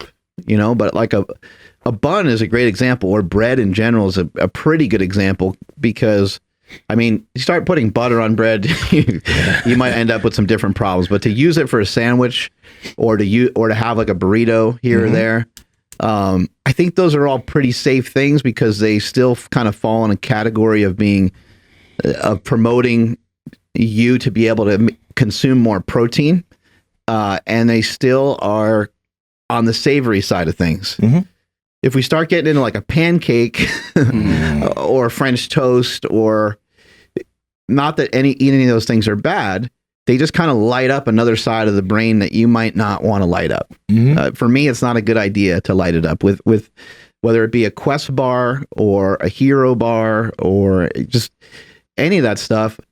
It might not trigger me to like eat something else that's necessarily bad for you or anything like that, but it's going to trigger me to want to eat more of that. Yeah. I'm going to want to eat 3 of those bars. I don't have a great ability. Like I know where my strengths are. I got some pretty good strengths. I can stick to stuff for a really long time. I can be pretty consistent with things, but I also know where I'm weak, and I'm weak in just one spot when it comes to nutrition. I'm weak at night, after I eat dinner, and if I consume something that will kind of, I call it flip my taste buds inside out. Yeah. If I flip my taste buds the other direction from being something that is used to consuming meat, I'm done. I'm toast. Like I don't have great willpower with that, and I got to be careful. It could even be element. It could be just about anything. I have to be a little cautious with just like a lemon lime or the electrolytes. Just they are very sweet, and I really enjoy them a lot. So it kind of will light up that side of my brain. The only thing that really doesn't do that to me is a is a protein shake. So a lot of times, right when I'm done with dinner, probably like 10 minutes after I'm done with dinner, I just, without even thinking about it, I just go and I blend up a shake. I don't need it. I don't need more protein probably. I'm plenty full. Like I'm like can barely drink the shake. Sometimes I got to put it in the fridge. I'm like kind of dying, but I'm like, if I do that, that's going to safeguard me away from messing up and doing anything else. And I think for you, I think a lot of times you just don't purchase stuff and it's not in the house and I don't have bread in the house. You don't have to think about it. Yeah. Like that's the thing when you were talking about bread, like the times that I eat bread is typically only when I go to other people's places and they make something with it. I'll eat it. I'm not like, oh, I don't eat that. I'll eat it because I rarely ever do. Or if it's at a restaurant, like what is it? What's that restaurant? Cheesecake Factory. Bruh, I will fuck that bread up. Any day I go there, if I do go there, I'm gonna mess that bread up because I don't do it. I don't do it often. Warm bread that they put on a table. Come on, so good. It's that brown one. What's that brown? You know what I'm talking about? No, From Cheesecake Factory. It's that specific bread. And then because it's brown, I kind of like get like almost like it tastes like chocolate sometimes, because maybe because it's sweeter. Yeah. But my favorite thing yesterday about like the whole steak shake shoot was watching Ryan Cura just eat bread. Really? Yeah. Like it was a decent spread. He's like a little kid. Yeah. Lots of just like like deli meats, we'll say. Yeah. Cheese and then some bun, like little small breads for people to make sandwiches basically. And there he is just pounding the bread, and I look over and he gets another one, and then right before he left he grabbed another one. Yeah. I was like, come on, man. It was funny. Yeah. But like it's exactly like that, like straight up like foods that I know I'm not going to be able to, like, if I get home and I've been fasted and I want something to eat quick and I'm feeling hungry, I know that there are certain things that I would just reach for that aren't good for me. But if it's not there for me to reach for, and we talked about this, like I can't really make a mistake. Yeah. It's not there for me to make a mistake. That's great. Yeah. That's what I've been doing really. So like, I know Mark, you've said like, rice can lead to wanting to eat more, but for me, rice is so easy. Like we'll make, a pot, whatever you want to call it, cause we have a rice cooker. So that's kind of like, I always want that in the fridge cause it's just easy carbs to, clean carbs to just throw into like a meal prep or whatever. And I've been doing a thing, you dig it, I call it lazy meal prep. I just have a bucket of rice and then I have either canned chicken or Costco pre-made chicken, or I'll make my own chicken. And I just have another bucket of that, and that's what I eat. Yeah. And then with the rice, it can get out of hand, but if you have a hard time meal prepping, just do that because, potatoes can be kind of a pain in the ass sometimes, or just anything that you have to microwave can be a pain in the ass. Rice is super easy. The hardest part, of course, is just making sure your 1 cup doesn't turn to 1.5 to 2. And like, no, that's about a cup. They even have rice that you can heat up in like 90 seconds. You tear the packet, the Bibigo. Yeah. That's like that shit's amazing. And there's 90 carbs in there. So if you ate the whole thing in a day, if you ate like 4 or 5 of them, maybe you're not going to be able to burn all that fuel off. That'd be tough. If you ate one of them every day, it should be fine. Yeah. You like that was what I was talking about. Usually on days that I'm like, well, I need to eat more carbs, I'll put down maybe 3 of those, but that'll be the carbs for the day, and that will be like. Well, and you're also extremely active. Oh yeah. But like that's after a few days of either eating none or very few carbs. Then that'll happen, and then it's back to a few days of. I think it's also worth mentioning that you got in a lot better shape by adding in jiu-jitsu. Like you were in great shape when we met. You were fucking huge, and you were powerlifting. And I don't know if you had any intent on getting in a lot better shape from jiu-jitsu, but once you started doing jiu-jitsu, and it still seems like you're getting lean. Like, do you feel like you're still getting leaner, or you maybe just getting kind of more defined because your body's getting more mature, or what are you getting more defined now? Like I'm not, because my weight has been the same now for the past 3 years. The weight's been like 240 to 250, but my 240 to 250 now versus last year versus 3 years ago, it's different, right? And like that's the big deal, like because I'm still lifting and all that, but I'm not getting leaner per se. I think I am putting on some lean body mass, but it's like body's getting more dense. Maturing. Yeah. And that's the thing. When I was only lifting, Like when I was doing powerlifting, I wasn't doing any outside cardio really. I wasn't doing any of that. I was focusing on just getting stronger. But when I started jujitsu, it was just slowly I started trickling down, and my body found like this good place where like, this is a good place for us to be for this sport. And it's just been chilling. You know a lot about the human body, and you probably have tested out your heart rate and stuff like that when you're doing certain exercises. Do you have any idea like approximately where your heart rate would be during some good jiu-jitsu training sessions? I need to use my Whoop again, but like, my heart rate averages around like 140, 150. So when I was using the monitor, sometimes it would, if it was a really intense roll, for part of that roll, it might go up to like 160, 165, but the heart rate would generally average around like 140 to 150. You need to get a cardiologist on this show. It'd be really cool to talk to. I heard Peter Itea talking to a cardiologist, and they talked about, well, they didn't talk specifically about this, but they talked about the dangers of what Peter Itea was doing, because he would be at 170 beats per minute for like an hour, doing, actually, I think he did that for like 4 hours. Okay. Yeah. Because he is a madman. He obviously doesn't train like that anymore, but they talked about the scarring of the heart and like kind of what that style of training can do. Was he like using a bike or something? Like, yeah. He was practicing like, I think, to be like a triathlete or something. He did a lot of biking and a lot of swimming and things like that. Mm-hmm. And Ron Penna knows quite a bit about this too. And so does Joel Green. But I believe if you train in this target heart rate between 135 and 145, from what I remember, and I could be off on which side of the body it is, but I think it's the left ventricle of your heart, which supposedly is the most important one. You can stretch it by staying in that heart rate zone, this very zone that you're talking about. And that zone can vary depending on how fit you are. Yeah. But you're doing a lot of things, you're getting leaner, you're getting in better shape, you're doing something that you love, and you're training the shit out of your heart. It's like, that's awesome. And there's really not, I guess the dangers of it are that someone tweaks your elbow, or your fingers hurt a lot when you start, your knees hurt a lot when you start, your skin gets ripped up. But in the grand scheme of things, like my wife, she swims every morning. There's some activity that you can do that's just, it's so promising, the results that you can get from it. It's definitely something that people should entertain, especially if they don't love to lift. You should think, really consider it, or like, what is something that you used to love to do that, that you can maybe get back into? Cycling, swimming. Cycling is great. I mean, you get to actually get outside, you get to move around. It's amazing. The odd thing about cycling is that it correlates really well to lifting, and because like it's resistance training on your legs while you're biking. Yeah. So you're not going to lose muscle while cycling. You'll pretty much probably lose mainly body fat.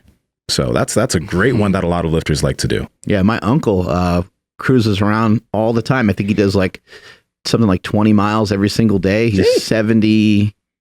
He's 70. He stays in great shape. My other uncle actually runs a lot. But if you're in the Bell family, you better fucking move, or you're going to be really, really big. You're going to be really heavy. I mean, I think some of that is just kind of environmental too. We just grew up around a lot of food, and food is just a part of our like culture and upbringing, and just we had it everywhere, and we didn't have to have. No one was forcing us to have unhealthy food choices around, but that's what we ate. A lot of pasta, a lot of meatballs, a lot of just stuff that's super calorie dense. Yeah.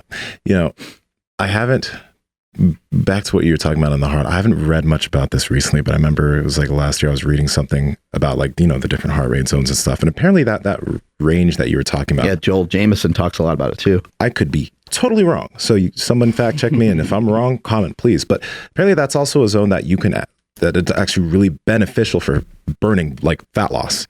It's apparently very beneficial for that. It's supposed to be the most beneficial not only for fat loss, but it's also supposed to be the most beneficial for endurance. So it's weird because everyone wants to push. But when we had speed golfer on, oh my God, Brad Kern. Yes. Brad, there you go. When we had Brad Kern on the show, he talked about how his heart rate monitor was set to go off if it went above 165, and he kept looking at it and he was like, fuck, I got to slow down. Like, he was so mad because he liked going harder, and he's like, this fucking thing sucks, you know? But it's like training, you know, it's like lifting. Like, if the training intensity is too great, if the weight is too great on the bar, you know, if you're supposed to be getting clean sets of 5 in and you're getting in dirty sets of 3, like that's not a good place. That's not a good place to be. Dude. No, like when you mentioned something.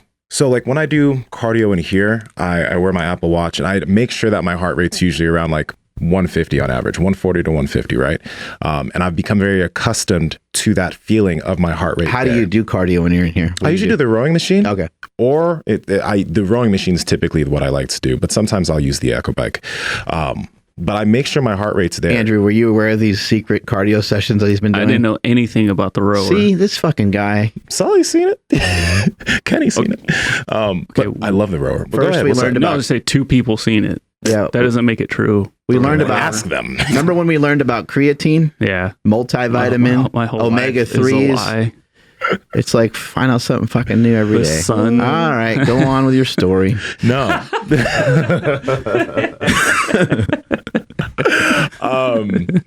What I was going to say is initially it feels very uncomfortable to do cardio at that. But what I wanted to mention here was what Brad Kearns was talking about, right?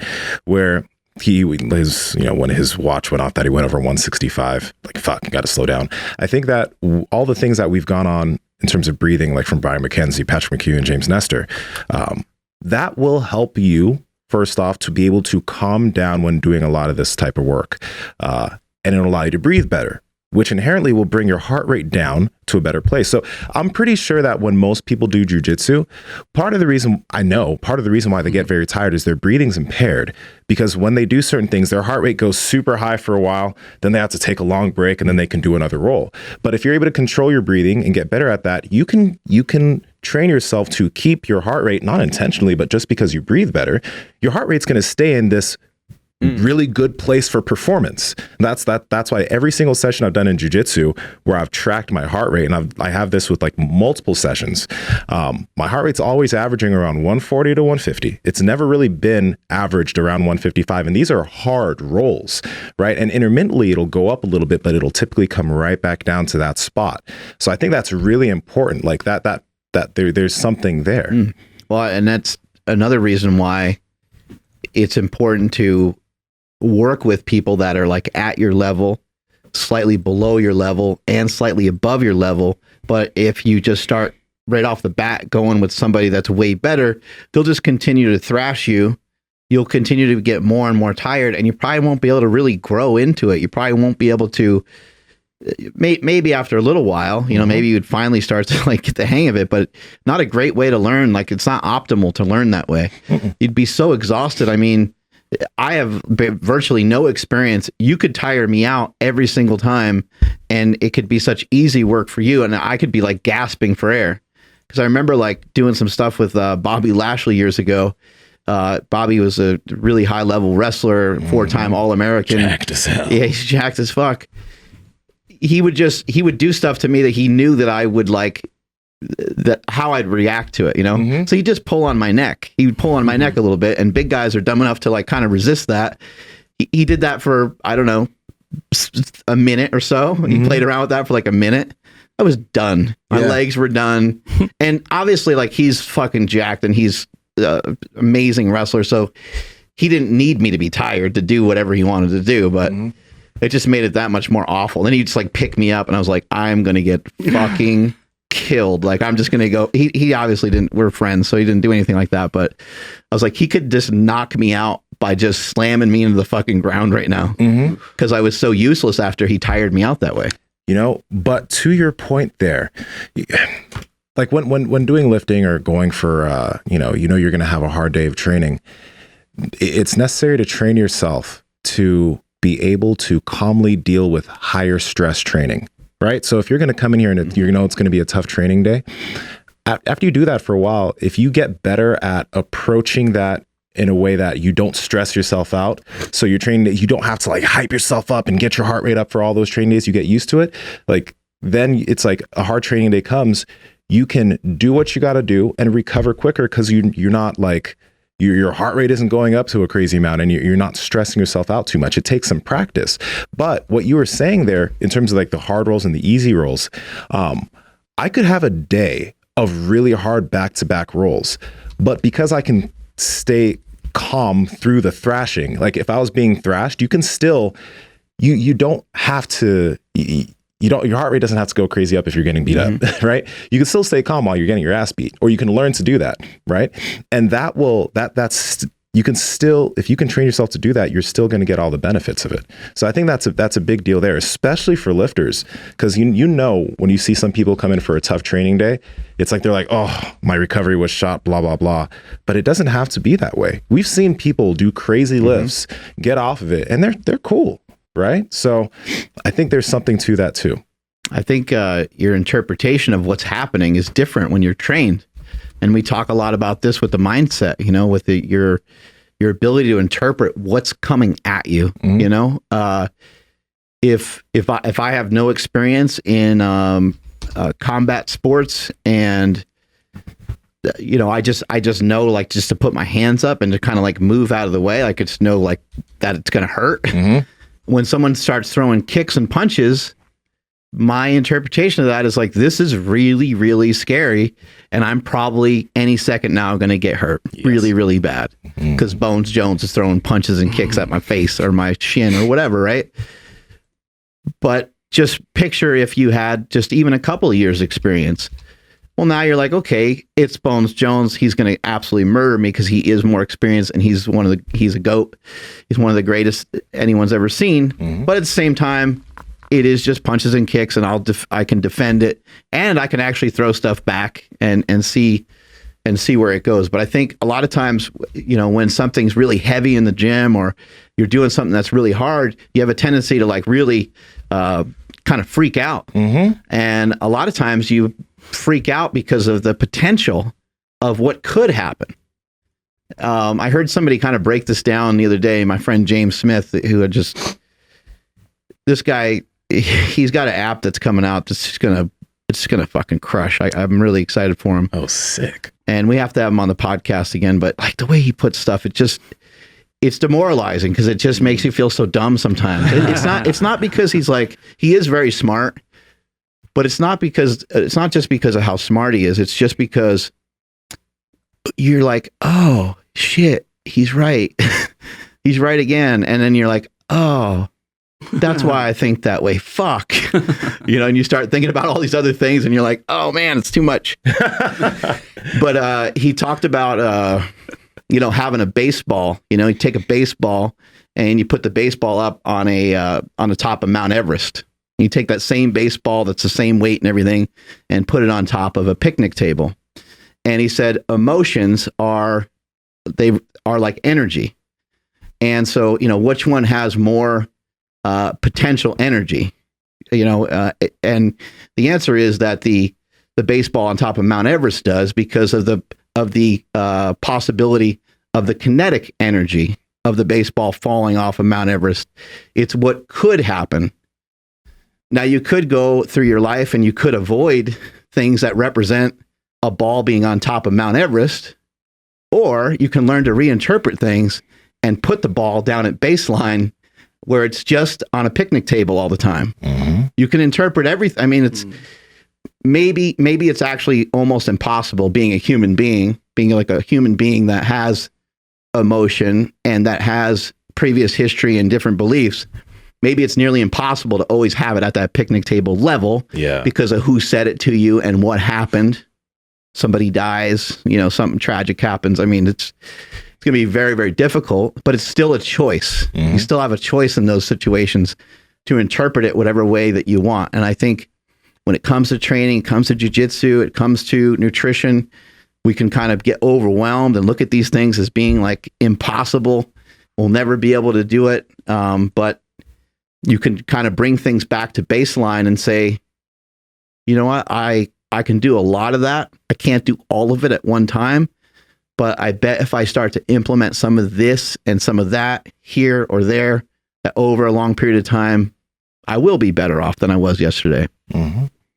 And from that, guys, just remember, like, we go into the gym and we work out all the time. We're used to training that. We're used to training to get bigger, training to get stronger. This is something that also takes some training. There's going to be constant reinterpretation on a daily basis, and you'll get better and better and better at it. And there'll be a point where then you're like, things just kind of slide off of you. You're the ball, for the most part, for a majority of your thoughts during the day, for a majority of the things that you do, that ball will stay on the picnic table. And maybe if something comes from left field, maybe it'll be on Everest for a few, but then it'll come back to the picnic table. You can train that. It's not immediate. I feel like when it comes to things in the mind, like when I first started trying meditation, very frustrating thing. And I was like, this should be working fast, but it takes training. Like everything, all of this stuff up here takes consistent repetition, practice, and training. So just do it. You'll reap some benefits from that. I think probably when you were thinking about going to jiu-jitsu, you're probably pretty nervous. And when you actually went, you were probably really nervous. First couple times you went, you're probably got a little better at a certain point. And now you can barely even think back to, like, you remember it, you were kind of nervous, but you are probably forgetting some of the new people coming in, how nervous they are. And you probably kind of almost forget the feeling.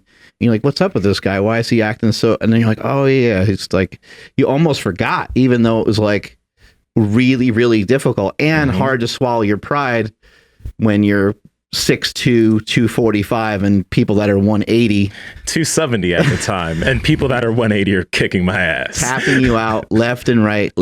Even after a couple of weeks, when you're still learning it, you're still getting crushed. Yeah, you're like, oh, okay, I got it. I think I remember how to get. And then someone gets you, and you're like, ugh, like it's a killer. But you kind of forget about all that. It's amazing how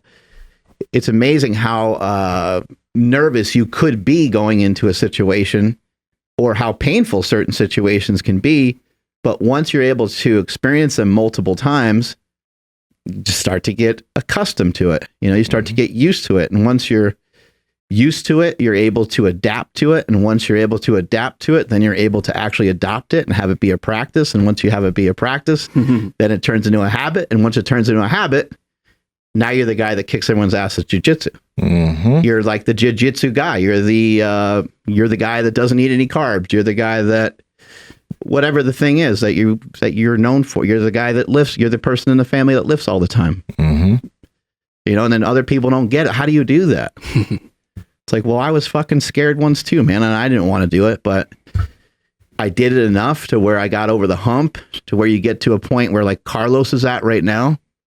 So I really am encouraging him. I hope he keeps that momentum going, because he'll get to a point where when he doesn't do it, he's going to be like, fuck, man, like, that sucked. Today sucked. Today was not a good day because I didn't get my exercise in. Absolutely. I think one thing that I remember vividly in terms of the way I felt when I went to jiu-jitsu the first few times was like, not just am I getting beat up, but all these people are seeing me get beat up.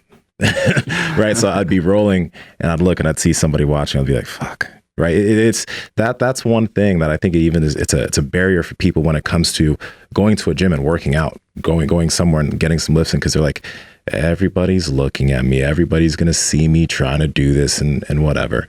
I think that's one big hump that you just need to not care. You just need to, like, just stop caring about what everybody's first off not looking at you. That's one thing to get out of your head. That's one thing I got on my head. People really don't care that much. They don't give a fuck about you. They don't care. They don't really care about you. Right. And like, it doesn't matter, because it's like, it's your journey. Just focus on yourself and continue to get better. Don't worry about eyes that you think are on you that aren't really on you. Yeah, that would always set me back when I would go to a gym. Smallest guy there, I'm like, oh shit, like, they're all moving heavy weights. Like, okay, let me grab some weight that I shouldn't be handling. And I'd always mess something up, because I did think, like, oh, they probably, like, you know, they're seeing how weak I am. I need to lift a little bit more. But now it's gotten a lot better. Lifting in the gym the other day, I was moving around, I think, 15-pound dumbbells and just getting a solid shoulder workout going. But yeah, go ahead. No, that's it. There was a guy working out here yesterday. His name was Kai, I think. He was deadlifting, and he Green. No. Oh, okay. Got me excited. Yeah. Damn it. he would have been doing Jefferson Deadlifts here. But, those are hard. Those ones. Those are Jefferson Deadlifts. Yeah, right? they're weird. Yeah, they're very interesting. Never done them. Got to try them. But he was like, so he's been lifting for 1 year, and the best deadlift he did was like 475. He showed me a video of it, but he's like, oh, but my deadlift went down. I'm only deadlifting 455 now, and like. He asked me a question. He was like, I'm about to do this meet. I'm 197. I'm going to do a meet at 181. What do you think are good numbers for me to hit? And then I was just like, oh, no, my friend. Because like, there's the comparison trap, right? It's like, what do you think are good numbers for me to hit? Whatever numbers you're able to hit. Mm-hmm. It's going to be your second meet you've ever done, right? And for lifters, trying to rush themselves towards, like, he's like, I really want to hit a 500 deadlift. Like, I'm just like, you will, but let's not rush towards it. Like, don't do everything you can to try to hit 500. Lift in a good fashion to take you there, because you're going to get there sometime. It might not be by meet time, but it might be a few months later, right? And I think, especially when it comes to lifting, like you were mentioning, Andrew, you come to the gym, you see people lifting all these types of weight, you're like, ooh, I should be doing something like that. And then you mess yourself up, right?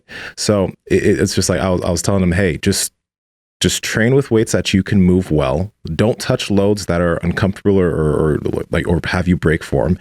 And when meet day comes, you hit what you're able to hit with the training you've done up until that point. Don't go for dream numbers just because they're dream numbers and just because you see what other guys in the 181 class are hitting, because you're 1 year into the game, bro.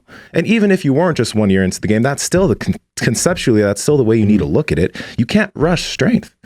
You can't. You'll fuck yourself up rushing strength. Yeah, it's just it's a stretch, it's a stretch to get to weights that are just goals and they're not actually like there for you yet. Mm-hmm. You're going to really underperform too. If you are striving for these, the next 100 pounds or the next 50 pounds, like I have to do 450, I have to do 500. Just, like they say in sports, is just take what the defense will give you. Like what's in front of you, because when just getting the things out of the way, getting the lifts out of the way, getting a couple lifts in a meet, hitting your first 3 squats in a powerlifting meet gives you great momentum going into the bench. And really, if you're a newer lifter, I would say for the first year or two, you really, if you're going to miss anything, you maybe miss a lift or two in a competition per meet. You shouldn't really be missing a lot. I actually had Becca Swanson and a bunch of lifters from Big Iron Gym that are some of the Sean Frankel, some of the strongest lifters I've ever seen. They would say that their opener would be like a joke. It'd be something they could handle for 3 to 5 reps pretty easily. And then they would kind of go from there based off of how they felt. And they would add weight there. But they were like, in terms of like 100% or 99 or 98% and up, they were like, that's the third attempt, and they weren't even really always trying for a PR, because of back to what you said about the heart rate. They were always continually getting stronger, so their capacity would change. Mm-hmm. So you can be really, really active and have your heart rate at 150, whereas somebody else that's not as fit could just be walking and their heart rate could be skyrocketing. You could be doing, walking lunges with weight on your back or something like that to give a comparison. So your capacity is always going to grow as you get stronger and stronger. But even in the case of a powerlifting meet, it's not just like this total roll of the dice, like where you're like, I'm just going to see what the fuck. It does make sense if you're trying to piece together a certain type of total and maybe do that on the last lift or the last day, or the last deadlift or whatever it might be. Maybe going head to head with somebody. Yeah. Maybe for the win, right? Because it's like you do it and you give it a go and see what happens, and you might have to. You might have to let go of the bar, or you might not be able to complete the lift or whatever. But for the most part, you want to always do what's within your capacity. And then what does that also do for you? Well, how great is it to walk away from a competition and have people say, man, you had a lot more. Like that was actually really awesome. It's only your second meet and you totaled 1,500 pounds. Your first meet, you totaled 1,300 pounds. But to be honest with you, it looks like the next time you compete, you'll be able to do another 200 pounds on your total. So you want to kind of always leave room for that. Man, there was somebody that somebody was telling me about this super, where is she? Oh. I would say even your diet too. It's like your diet's not at your maximum capacity either. It should be something that's easy and within range of what you're capable of doing. Okay. Hunter Marie, do you know who that is? Hunter Henderson? Never heard. Okay, her. This woman is benching like, I think she's like deadlifting 600 something pounds at 165. 1410 is her total at 165. Wow. World record squat. Bruh. Yeah. Yeah, dude. She just did here. Like this was a low block pull at 600 by 1. And then Andrew has her up on the screen. Like she is Have we seen her lift ridiculously before? strong. I haven't until yesterday. Katya showed her to me, and I was like, Jesus Christ. Did she lift at she's at JP's spot. JP Strong Barbell Club. Like, dude. Did she lift at Jesse Burdick's meet? I don't know. The backyard or the meet that he had there a while back? 305. 315. She took 315 during that lift, that session too, at 165, guys. That was 315? This is 315. No. Yes. Pause. Come on. Pause. Pause on the chest, yo. Hey, as we're watching this too, there's no tricks. She doesn't look like she's particularly super short or anything like that. She does have a pretty normal bench grip. It doesn't look like she's out super wide. She's able to arch pretty decently, but that's not any sort of weird, crazy arch. Absolutely no tricks. Good strong pause and good strong press. And and she just like, and the press too is just like just solid. Yeah.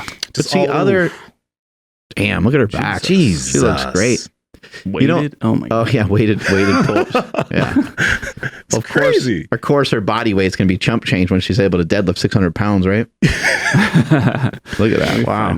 Is this the one? Why does she looks familiar? Yeah, I like that. It's insane. But pause. What was that pause with? What weight? She did a pause deadlift with what? 572. Paused high bar single. 504. No, that was her squat. Was a pause high bar single. But deadlift with a low pause at 572. She paused deadlifted 572, bro. That looks like it killed. She stopped like right at the worst part. Like, yeah. Because she got the momentum. She pulled the slack out. She lifted the weight and then paused it and then went again. Jesus. Yeah. Is there any shots of like her face? She looks super familiar. I want to say I've seen her lift somewhere before. We probably have. But anyway, congrats. Hunter, her name is? Yeah, Hunter Henderson. From Hunter, something you were saying. We got to have her on the show. Yeah, Hunter _ Marie 24 on Instagram. For something you were saying reminded me of like of that, but I was just like, I have to. Well, a lot of people would be reaching and striving for that, which is understandable. But if you're watching her videos or ever seen her lift, she's not. She doesn't look like she's reaching. You know, she looks like she's doing the lifts very easily. Damn, but that's crazy. I got to start working out. Fuck. Man. That's what you were talking about the other day, right? Like these powerlifting chicks just make you want to give up. Yeah. You're just like, wah, wah, wah. Man, we at some point we got to talk a little bit about mutants. I was seeing that Derek from More Plates More Dates. He made a video and he was talking. He was just showing how like there's a video of this kid squatting eighth grade.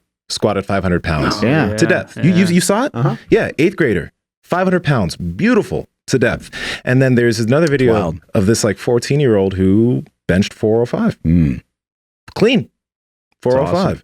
So it was just like there are some just crazy, just freaks. Oh, the more people that get exposed to fitness, the more mutants that you'll see. And we saw that a lot with CrossFit and someone like a Matt Frazier. There was Rich Froning, and then now there's Matt Frazier, and he's moved on. He retired, I believe, already after winning five straight CrossFit Games champions. But if CrossFit continues on, there's going to be some crazy, because it's still new. I mean, remember the UFC? Like, remember the infancy of the UFC, and when it first started, people didn't even know what jiu-jitsu was. And then how advanced has jiu-jitsu gotten with Danaher and a lot of these other people coming in with different concepts and ideas. Jiu-jitsu obviously has been around for forever.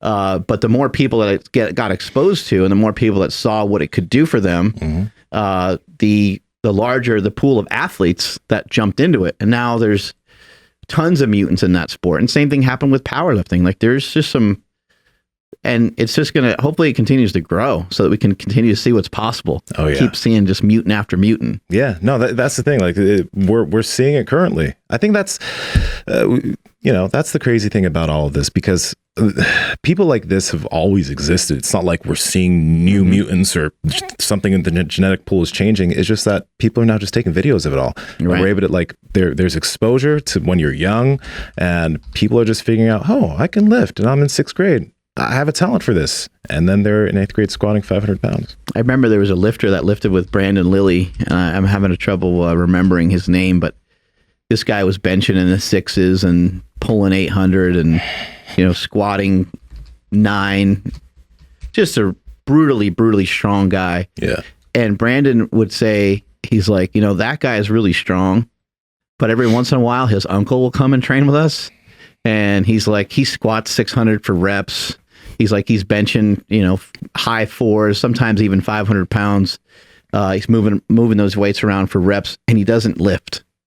He's like, he's been in construction his whole life. He said he used to lift a little bit when he was young, but he's just like a big old fat, just country strong dude that comes in there and just throws around some weights. And he's like, we're just like mesmerized. We're like, dude, seriously, when's the last time you lifted? He's like, probably about 3 months ago. And they're like, what the fuck? And he didn't know what was heavy. He's a big guy. Yeah. So like he would be like squatting like 400 pounds for some reps and stuff. And he's like, I don't really have, I'm not strong like you guys, so I don't really know, what to do or whatever. And they're like, well, we'll just have you work up slow to like a set of 5 and see what you can do for today. And he'd have like 6 plates on there, and he'd be like, with his butt like nearly on the ground, like, hey, am I doing this right? Is this looking good? Is this bad? Did I break the gym record? Like, Yeah, is breaking the record the wrong thing to do? Yeah. Like, did I mess it up? Yeah, that's got to be like, oof. That's amazing. Yeah, seeing these young kids smashing these weights too is impressive. It is. It's just like, with social media being around, like you said, but like, somebody who is like insanely strong like that probably doesn't like, oh, well, okay, how cool is this? Like this, nobody cares about this. But then all of a sudden, you pull up YouTube, Instagram, and somebody like who's getting like a lot of attention. And you're like, wait, I can do more than that guy. Hold on, let me give this a go. And then you have Kaylor Woolham. Yeah. Yep. How about that Steak Shake commercial yesterday, huh? That was fun, man. Yes. I was freezing the entire time. Andrew, go ahead and tell Nsima this story. Here we go. Let me take a shot. Whoop. Mark. Missed it.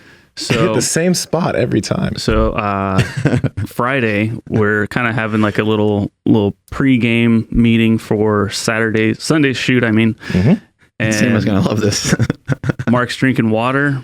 And then, conference room, right? So big table, Mark's on like far right corner. Trash can is like behind me. So a solid, I don't know, maybe like 8 feet.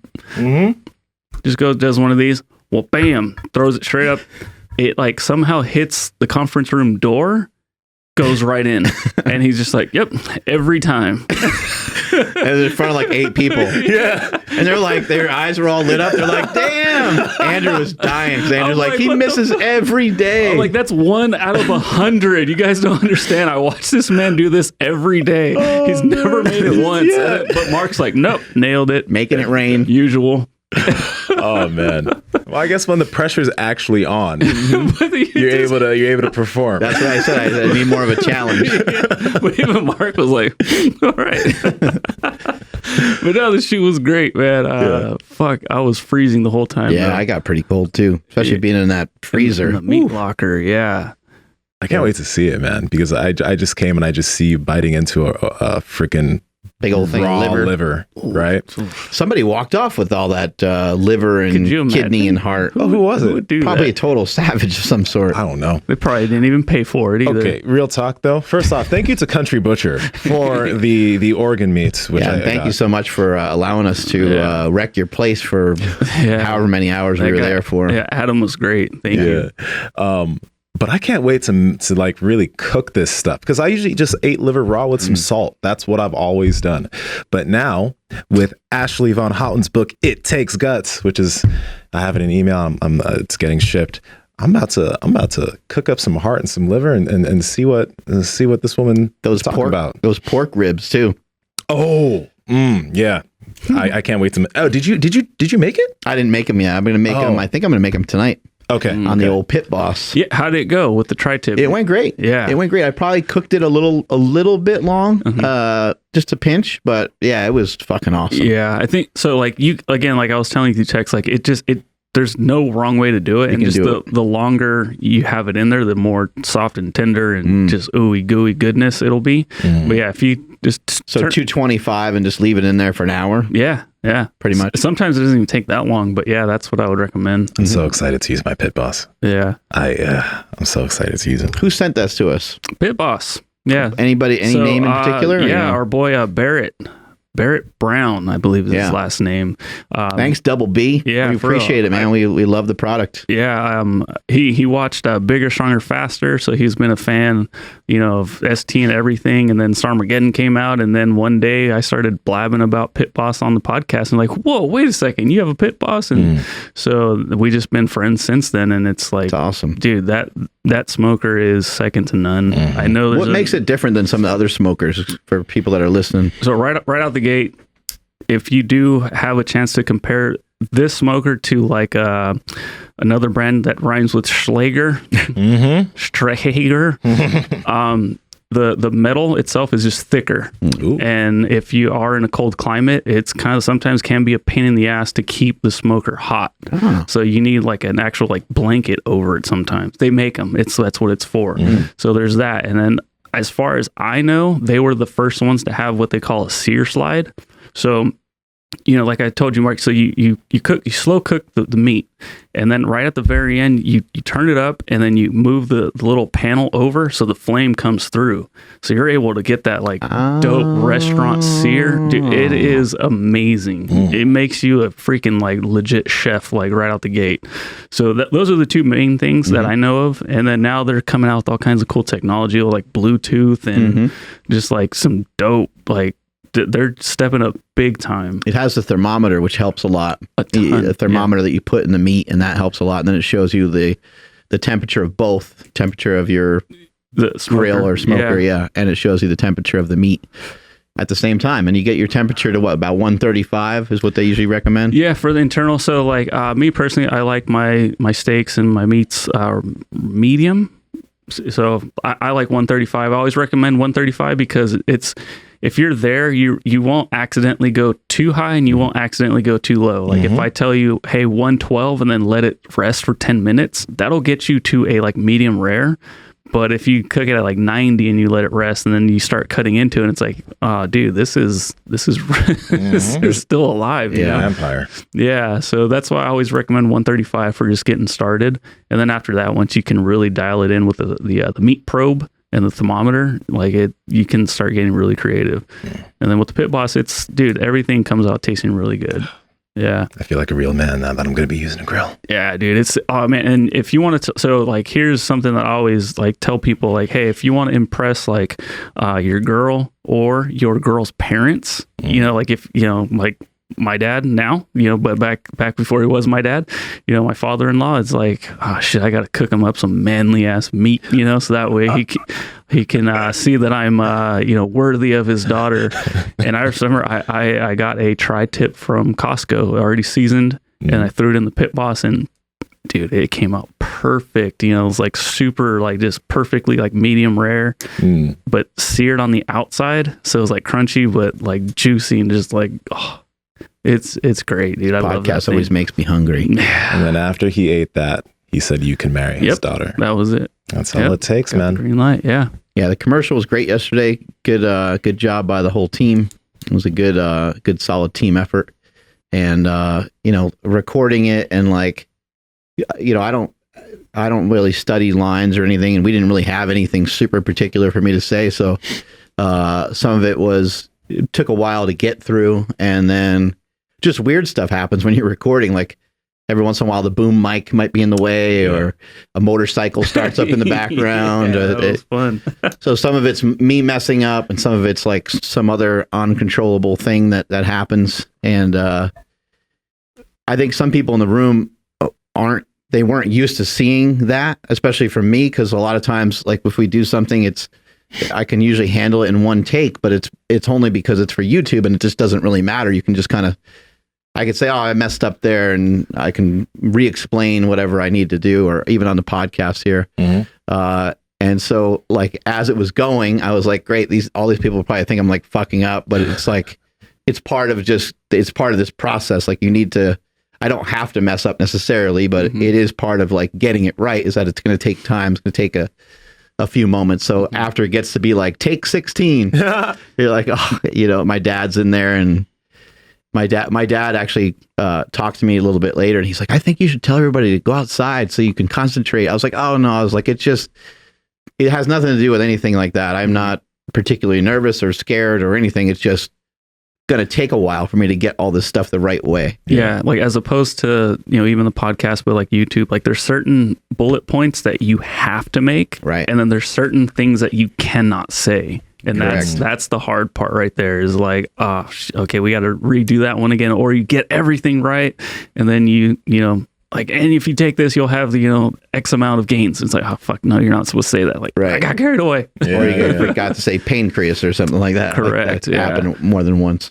Yeah, I'm going to work on the photos that I was taking. So there's some really gruesome images in there of Mark, biting raw meats. And, yeah, and that place just was aesthetically, it was really nice. If y'all are in Sac or whatever around, go check out Country Butcher, because oh man, Northern California. Yeah. There's some good meat there. Yeah. It just makes you hungry. Yeah. Delishy poo. Delicious. Take us on out of here, Andrew. I will. Thank you, everybody, for checking out today's episode. Apologies for the miscommunication. That is officially on me. I didn't reach out beforehand, so we will make it up to you guys with Mike Matthews. But still appreciate you guys hanging out with us today. Please make sure you're following the podcast at Mark Bell's Power Project on Instagram, at MB Power Project on Twitter. My Instagram, Twitter, and Clubhouse is at I am Andrew Z. Nsima, where you at? At Nsima Inyang on Instagram, YouTube, Clubhouse, and TikTok, and Nsima Inyang on Twitter. Mark? March 18th is when the Steak Shake drops. Oh, wow. Vanilla and chocolate. So it'd be dropping March 18th, unless there's some sort of like unforeseeable thing that happens, but that's what we got scheduled over here. And super excited to get it pushed out to the world. And I'm already working on like different versions of the Steak Shake, different flavors of the Steak Shake. So there's already a bunch of stuff in the works that'll all probably come out later in 2021. But for now, you got the chocolate, you got the vanilla to choose from, and I know that you guys are going to love it. Strength is never a weakness. Weakness is never a strength. Catch you guys later.